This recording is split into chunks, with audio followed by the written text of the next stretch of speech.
We are diving deep today into, well, one of the most ancient and surprisingly specific data sets of accountability ever recorded. Yeah, it's really not what you'd expect. This isn't about legal codes or philosophy. No, not at all. It feels more like the spirit world's operational balance sheet. Exactly. We're looking at these narrative excerpts from traditional texts, and they all deal with what are called petas. Which are often translated as, what, hungry ghosts? That's the common term, yeah.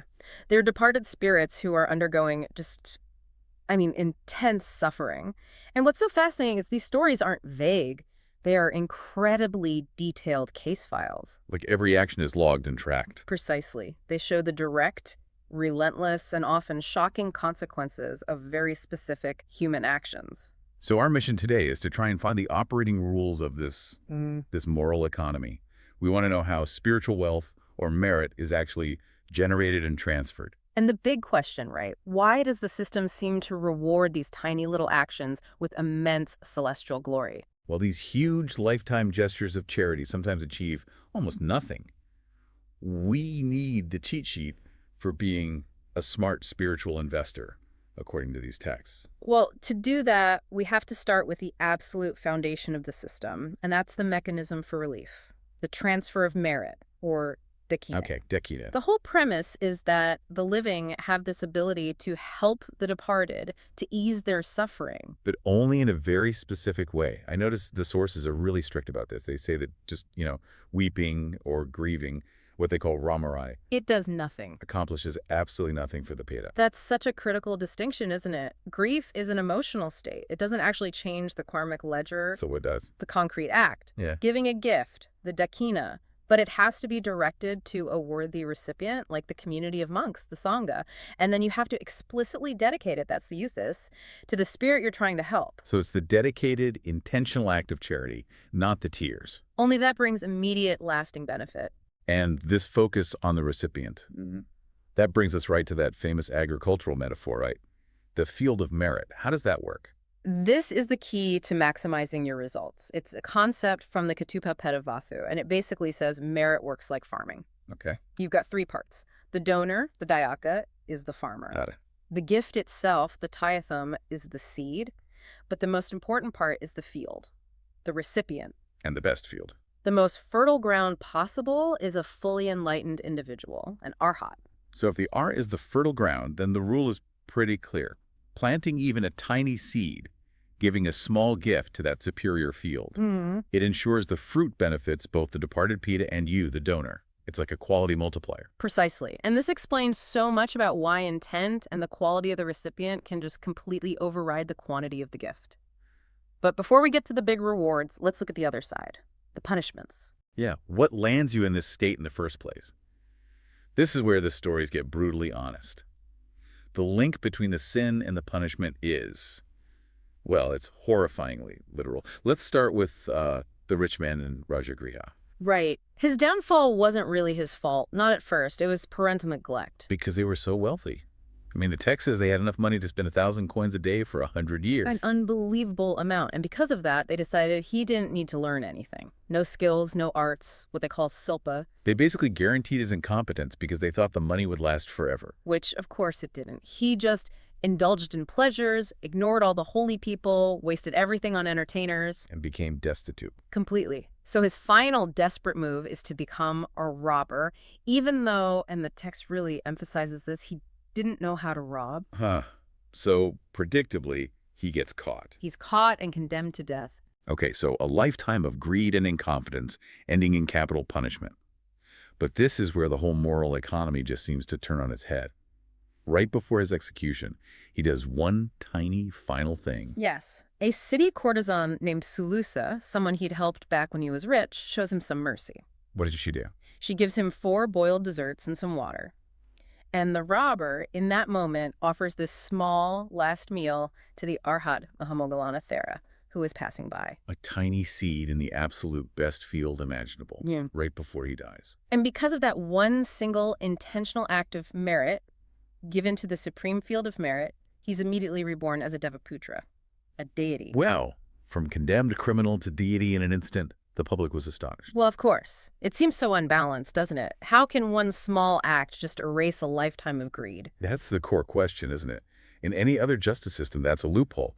But here, the text seemed to be saying that the purity of your intention at that moment, combined with the quality of the recipient, that's what matters most. Exactly. It's not about balancing the scales of your whole life. It's like you're opening a brand new account with one massive immediate deposit. So even at the very bottom, redemption is possible if you plant that last seed in the right place. It is. But the system is just as unforgiving when it comes to malicious intent, especially when it comes to speech. Which brings us to that truly chilling case of the jealous wife, the one who becomes the child-eating Peta. Yeah, her sin starts with jealousy, with resentment toward her husband's second wife, who was pregnant. And she arranges for an abortion. She does, and the text is gruesome about it. But as horrific as that act was, it wasn't what sealed the specifics of her fate. It was the false oath she swore, the musavada. When she's accused, she denies it, and she utters this terrible curse to prove her innocence. She says, if I did this, may I be plagued by constant hunger and thirst, be forced to give birth to 5 children every morning and evening and eat them, yet never be satisfied. I mean, it's just, she provides the exact blueprint for her own suffering, and the result, the vipaka, is a direct one-to-one match. She's reborn as a Peta, endlessly consuming her own offspring, just as she described. It's a profound lesson on the karmic weight of words. The act itself created terrible karma, but her malignant false speech defined the precise horror of her rebirth. So if you're looking for one virtue to protect yourself, these texts suggest that avoiding malicious speech might be even more urgent than avoiding greed. It seems so. Greed might put you in a bad place, but your words can build a prison around you. We see that again with the weaver's wife. The miserly one. She hated her husband's charity. Yes, she would curse the gifts he gave to the monks. She said things like, may the rice and water you give them become feces and urine, and may the cloth become a sheet of blazing iron. And of course, when she dies and becomes a Peta, she's reborn naked and starving, suffering the exact conditions she wished on the gifts. It's so literal. If misplaced words are that disastrous, what about misplaced emotions? This brings us to that amazing story about grief and the dead cow. It's such a clever story that you have this householder in Savathi whose father has died, and he is just paralyzed by sorrow, crying like a madman, the text says. Pure, profound, and totally useless grief. Right. And the intervention comes from his young son, Sujata. The son sees a dead cow outside the city. And crucially, the cow is still intact. Head, tail, feet, everything's there. Well, what does he do? He starts bringing it grass and water, urging this dead cow to eat. Which must have looked insane. Of course. And the father, still mourning, finally confronts him and calls him a fool for trying to feed a corpse. And that's the setup. That's the punchline. It is.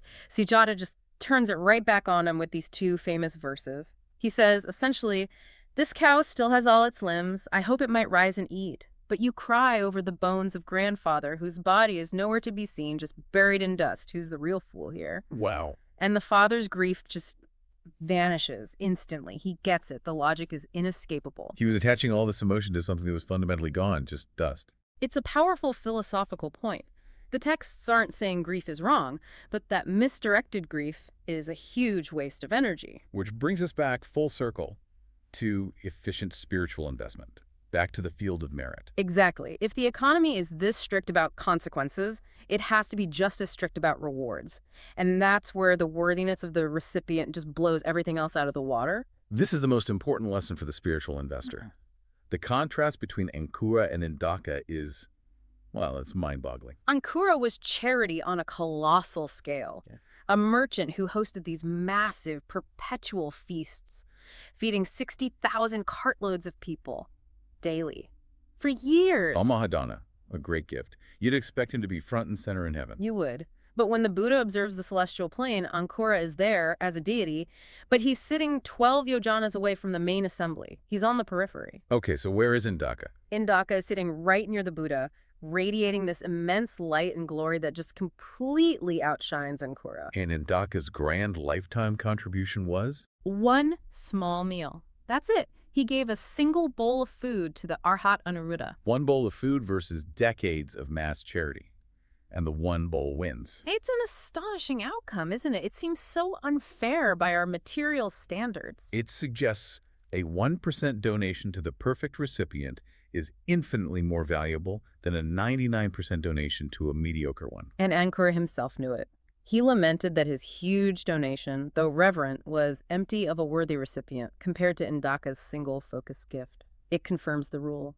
The quality of the field is the multiplier. It's not about the size of your wallet, it's about the discernment of your intention. And you don't even need a wallet.